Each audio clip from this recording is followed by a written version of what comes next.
নমস্কার সকলকে English learning চ্যানেলে স্বাগত। আজকের ভিডিওতে আমরা আলোচনা করব আরেকটি বেশ ইম্পর্টেন্ট বিষয় নিয়ে। দেখো, ওপরে বোঝাতে আমরা অনও ব্যবহার করি, ওভারও ব্যবহার করি এবং অ্যাবাভ, তিনটে প্রিপোজিশনকেই কিন্তু আমরা ইউজ করি ওপরে বোঝাতে। কিন্তু কখন আমরা অন ইউজ করব বা কখন ওভার ইউজ করব বা কখন অ্যাবাভ ইউজ করব, সেই ডিফারেন্স আমাদের জানা খুবই প্রয়োজন। যে অন মানে ওপরে, অ্যাবাভ মানে ওপরে, ওভার মানে ওপরে, কিন্তু কোন ক্ষেত্রে আমরা অন, কোন ক্ষেত্রে ওভার বা কোন ক্ষেত্রে অ্যাবাভ প্রিপোজিশনটাকে ইউজ করব, বা এই তিনটে প্রিপোজিশনের ইউজের ডিফারেন্সটা কি, সেটা নিয়ে ডিটেলসে আলোচনা করব। তাই তোমরা ভিডিওটা স্কিপ না করে অবশ্যই প্রথম থেকে শেষ পর্যন্ত দেখবে। আর ভিডিওটা ভালো লাগলে তোমরা অবশ্যই লাইক, শেয়ার এবং কমেন্ট করে জানাবে। আর যারা চ্যানেলটা প্রথম দেখছো বা চ্যানেলটা এখনো সাবস্ক্রাইব করোনি, তারা অবশ্যই চ্যানেলটা সাবস্ক্রাইব করে পাশে থাকা বেল বাটনটা প্রেস করবে, যাতে পরের ভিডিওগুলো আপলোড করার সাথে সাথে তোমাদের কাছে নোটিফিকেশন পৌঁছে যায়। দেখো, প্রথমে আমরা জানবো অন। অন প্রিপোজিশন তাহলে তিনটেই কিন্তু ওপরে বোঝাতে ব্যবহার হয়। অন মানে ওপরে, অ্যাবাভটাও ওপরে, ওভারটাও ওপরে, তিনটে প্রিপোজিশনেরই একই ব্যবহার ওপরে বোঝাতে।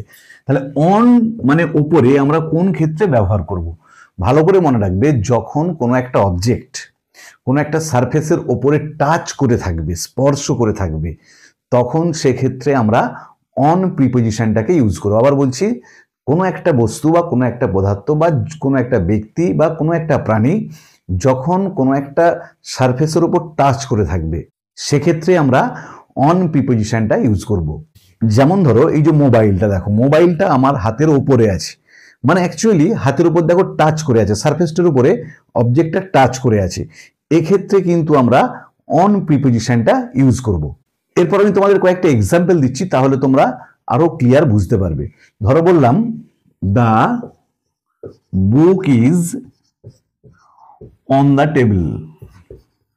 কি বললাম দেখো, the book is on the table, বইটা আছে টেবিলের উপরে। বইটাকে যখন আমরা টেবিলের উপরে রাখবো, তখন বইটা কিন্তু টেবিলেতে টাচ করে থাকবে, টেবিলের উপরে। সেই জন্য আমরা অন প্রিপোজিশনটাকে ব্যবহার করলাম ওপরে বোঝাতে। বা ধরো বললাম, the cat sat on a chair. কি বললাম দেখো, দ্য ক্যাট, বিড়ালটা, স্যাট অন এ চেয়ার, বসেছিল একটা চেয়ারের উপর। যখন চেয়ারের উপর বসবে বিড়ালটা, অবশ্যই বিড়ালটা চেয়ারটাকে স্পর্শ করে থাকবে, চেয়ারের যেটা সারফেস উপরিভাগ সেটাকে স্পর্শ করে থাকবে। তাই আমরা অন প্রিপোজিশনটাকে এই ক্ষেত্রে ব্যবহার করব। বা ধরো বললাম, the dog is on the bed. দেখো, কুকুরটা বিছানার উপরে আছে।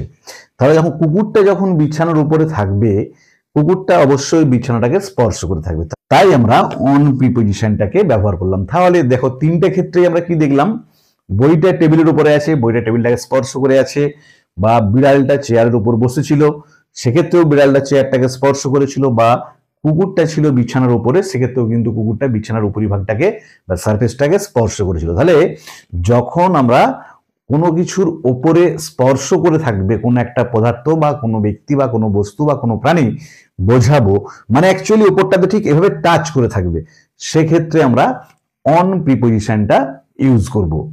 দেখো, এরপর আমরা আলোচনা করব ওভার প্রিপোজিশনটাকে আমরা কোন ক্ষেত্রে ব্যবহার করব, অর্থাৎ ওপরে বোঝাতে ওভারটাকে কখন ব্যবহার করব। আমরা আগে আলোচনা করলাম ওপরে বোঝাতে অনকে কখন ব্যবহার করি। দেখো, ওপরে বোঝাতে ওভারকে কখন ব্যবহার করব, যখন কোনো একটা বস্তু বা কোনো পদার্থ বা কোনো প্রাণী কোনো একটা সারফেস থেকে একটু উপরে থাকবে, কিন্তু সেটাকে কভার করে থাকবে, বা উপরে ঝুলন্ত অবস্থায় থাকবে বা গতিময় অবস্থায় থাকবে, বোঝালে আমরা ওভার প্রিপোজিশনটা ইউজ করব। আবার বলছি, কোনো একটা বস্তু, পদার্থ, প্রাণী বা কোনো একটা ম্যাটেরিয়াল যখন কোনো একটা সারফেসের উপরে থাকবে, একটু উপরে, কিন্তু টাচ করে থাকবে না, স্পর্শ করে থাকবে না, তাহলে একটু উপরে থাকবে বা ঝুলন্ত অবস্থায় থাকবে বা গতিময় অবস্থায় থাকবে, সেক্ষেত্রে আমরা ওভার প্রিপোজিশনটাকে ইউজ করব। দেখো, এখানেতে ফোনটা আমার হাতের ওপরে আছে। আগে অনের ক্ষেত্রে এভাবে দেখিয়েছিলাম, স্পর্শ করেছিল। এখানেতেও ফোনটা আমার হাতের উপরে আছে, দেখো একটু উপরে আছে, স্পর্শ করে নেই, কিন্তু সারফেস কোনটা না, আমার হাতটা হচ্ছে সারফেস, ঠিক তারই উপরে রয়েছে, যে সারফেসের ঠিক উপরে থাকবে সেরকম বোঝাবে, কিন্তু স্পর্শ করে থাকবে না। এখানেতে the phone is over my hand, ফোনটা রয়েছে আমার হাতের ওপরে, কারণ একটু ওপরে কিন্তু হাতটাকে স্পর্শ করে নেই, সেই ক্ষেত্রে আমরা ওভার প্রিপোজিশনটাকে ইউজ করব। আমি তোমাদের আরো কয়েকটা ভালো এক্সাম্পল দিচ্ছি, যেমন ধরো বললাম the bridge is over the river. দেখো, the bridge is over the river, সেতুটা নদীর ওপরে। দেখো, সেতুটা নদীর সারফেসের সঙ্গে টাচ করে থাকে না, উপরে থাকে, কিন্তু সারফেসটাকে কভার করে, নদীর যেটা উপরিভাগ সেটাকে কভার করে থাকে সেতুটা, তাই আমরা এক পাড় থেকে অন্য পাড়ে নদীর যাতায়াত করতে পারি। তাহলে ব্রিজটা রয়েছে নদীর ওপরে, বা বললাম যদি হ্যাঙ্গিং ঝুলন্ত অবস্থায় থাকে সেক্ষেত্রেও কিন্তু আমরা ওভার প্রিপোজিশনটাকে ইউজ করি। আর একটা এক্সাম্পল দিচ্ছি, ধরো দ্য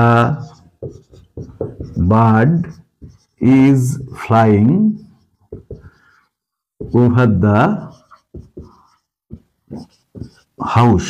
কি বললাম, দেখো, দ্য বার্ড ইজ ফ্লাইং, পাখিটা উড়ছে, ওভার দ্য হাউস, বাড়িটার উপরে। তাহলে যখন পাখিটা বাড়ির উপরে উড়বে সেক্ষেত্রে নিশ্চয়ই বাড়িটাকে টাচ করবে না, বাড়ির ওপর দিয়ে উড়ে যাবে। দেখো, এখানে সারফেস কোনটা, বাড়িটা, তার ঠিক ওপরে উড়ছে, সেক্ষেত্রে আমরা ওভার প্রিপোজিশনটাকে ইউজ করলাম। আর একটা এক্সাম্পল আছে, দেখো, দ্য ক্লাউডস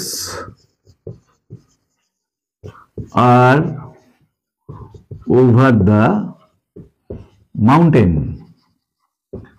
কি বললাম, দেখো, the clouds are over the mountain, মেঘগুলো পাহাড়ের উপরে, পর্বতের উপরে। তাহলে পর্বতের কিছুটা উপরে থাকে মেঘটা, সেক্ষেত্রে দেখো আমরা ওভার প্রিপোজিশনটাকে ইউজ করলাম, যে মেঘগুলো রয়েছে পাহাড় বা পর্বতমালার উপরে। তাহলে যখন কোনো একটা পদার্থ বা কোনো একটা প্রাণী বা কোনো একটা বস্তু বা কোনো একটা মেটেরিয়াল কোনো একটা সারফেসের কিছুটা উপরে থাকবে কিন্তু স্পর্শ করে থাকবে না, কিছুটা উপরে থাকবে, আবার বলছি কিন্তু স্পর্শ করে থাকবে না, বা হ্যাঙ্গিং ঝুলন্ত অবস্থায় থাকবে বা গতিময় অবস্থায় থাকবে। দেখো, এখানে পাখিটা গতিময় অবস্থায় রয়েছে, ব্রিজটা হ্যাঙ্গিং অবস্থায় রয়েছে, সেক্ষেত্রে আমরা ওভার প্রিপোজিশনটাকে ইউজ করব। তাহলে ওভারটাও উপরে অর্থে ব্যবহৃত হলো বটে, কিন্তু অনেক থেকে ডিফারেন্ট অর্থে কিন্তু ব্যবহৃত হলো ওপরে বোঝাতে। এরপরেতে আমরা অ্যাবাভ কোথায় ব্যবহার করব, মানে ওপরে বোঝাতে অ্যাবাভ প্রিপোজিশনটাকে আমরা কোন ক্ষেত্রে ব্যবহার করব সেটা জানবো।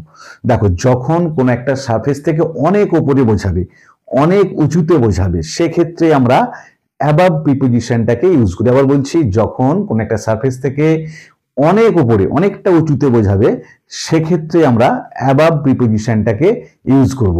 যেমন ধরে বললাম, the sun is above our head. দেখো, কি বললাম, the sun is above our head, সূর্য আমাদের মাথার উপরে আছে, মাথা থেকে অনেকটাই উপরে আছে, সেক্ষেত্রে আমরা অ্যাবাভ প্রিপোজিশনটাকে ইউজ করলাম। বা ধরো আর একটা এক্সাম্পল দিচ্ছি, the stars are sparkling above the sea. কি বললাম, দেখো, the stars are sparkling above the sea, সমুদ্রের উপরে নক্ষত্রগুলো দপদপ করছে, স্পার্কলিং মানে ঝলমল করে দীপদীপ করা, সেক্ষেত্রে আমরা অ্যাবাভ প্রিপোজিশনটাকে ইউজ করলাম। তাহলে দেখো, এখানেতে নক্ষত্রগুলো কিন্তু সমুদ্রের অনেকটা উপরে আছে, সে অনেকটা উপরে বোঝাতে আমরা অ্যাবাভ প্রিপোজিশনটাকে ইউজ করেছি। তাহলে অ্যাবাভ, ওভার বা অন তিনটে প্রিপোজিশনই আমরা ইউজ করি ওপরে বোঝাতে, কিন্তু তিনটে প্রিপোজিশনের ওপরের আলাদা আলাদা অর্থে ব্যবহৃত হয়। কোন ক্ষেত্রে অন, কোন ক্ষেত্রে ওভার, কোন ক্ষেত্রে অ্যাবাভ ওপরে অর্থে বোঝাতে ব্যবহৃত হয়, তা নিয়ে ডিটেলস আলোচনা করলাম। ভিডিওটা ভালো লাগলে তোমরা অবশ্যই লাইক করবে, বন্ধুদের মধ্যে শেয়ার করবে এবং কমেন্ট করে জানাবে। আর যারা চ্যানেলটা প্রথম দেখছো বা চ্যানেলটা এখনো সাবস্ক্রাইব করোনি, তারা অবশ্যই চ্যানেলটা সাবস্ক্রাইব করে পাশে থাকা বেল বাটনটা প্রেস করবে, যাতে পরের ভিডিওগুলো আপলোড করার সাথে সাথে তোমাদের কাছে নোটিফিকেশন পৌঁছে যায়। ভালো থেকো সকালে, ধন্যবাদ, দেখা হবে পরের ভিডিওতে।